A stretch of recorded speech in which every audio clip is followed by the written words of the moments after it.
can you give us an idea what happened in Sultan Okay. Kudarat? Okay, go ahead. I'll brief you. I'm just talking of my numbers in the top of my head. Okay. We IPK has been making Zooms talking to people just like the CDCP. We've had small groups here and there. We spoke to the field health, etc. And we decided one day that we had to reach the municipal health officers. Why? Because we went to a town in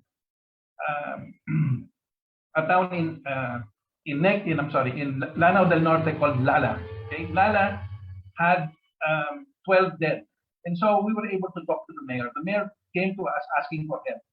So what we did was we sat with them. We conducted a Zoom. The mayor was able to assemble a group of volunteers to monitor the sick. So we sent them oximeters, we sent them ivermectin, and they went about, at that time when we started in Lala, they had 84 persons who were sick, 84 households who were sick. So we gave them ivermectin. All 84 people in Lala were treated with ivermectin, and some of the people in those households were also given ivermectin for prophylaxis. Okay, so what happened here was after 3.5 weeks, we had 0 COVID cases. Everybody was well, and there were no new infections. The news was so overwhelming, we said we need to speak to the governor of Lanao del Norte. The mayor tried to arrange a meeting for us with the governor of Lanao del Norte, but of course, we did not get an appointment. They did not want to see us, so we didn't get to see them. But that was the basis that we knew, that made us know already after Santa Teresita, because in Santa Teresita, again with Dr. Vendito, who was there also, we were able to do something similar. In Santa Teresita and Batangas, there were 43 people sick, same thing. 3 weeks later, gone, no more COVID. So because of this, in one of our meetings, some municipal health officer came to us and said, look, we have a problem here in Sultan Kudarat. We have 3 towns that are really badly hit. There were 400 cases just in those 3 towns, total, about 400. So we organized a Zoom. We got the municipal health officers from those towns, and we invited other doctors from Sultan Kudarat, including their provincial health officer, who listened to us. Of course, the provincial health officer, it was the first time that he had heard about ivermectin. But we went ahead and we explained to them what was the dosing, how to treat, etc. And in that meeting, we also had some of the health workers, the staff of these municipal health officers. So when we started in Sultan Kudarat on September 28th, when we started giving ivermectin to the people, the doctors started distributing home care kits for the sick and monitoring the sick.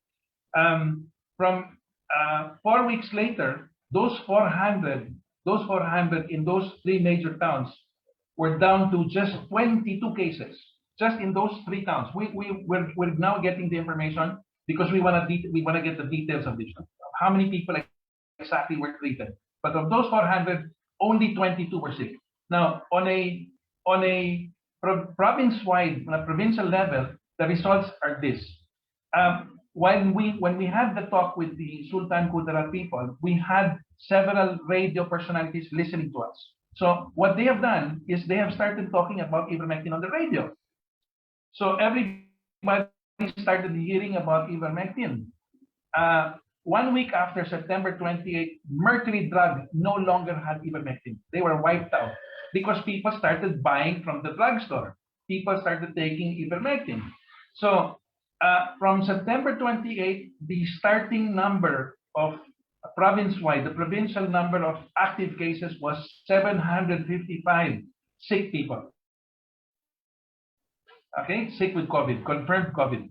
And from September 28th up to November 5, which is the data that I have, the last data that I've been looking at, they had an increase of 1,234 cases. So if you add the 755 cases active plus the 1,234 in that month, we would expect to have, on a provincial level, we would expect to have almost 2,000 active cases. Well, as of last Saturday, as of last Saturday, November 5, I think it was, or November 6, province-wide, the whole of Sultan Kudarat had only 35 active cases. Now, obviously, not all of that is due to ivermectin. Obviously, some people would have to get well, of course, that we know. But the use of ivermectin, which we now believe is pretty common in Sultan Kudarat, has brought down those figures. So this is the information that we need to explain to people. So please look it up.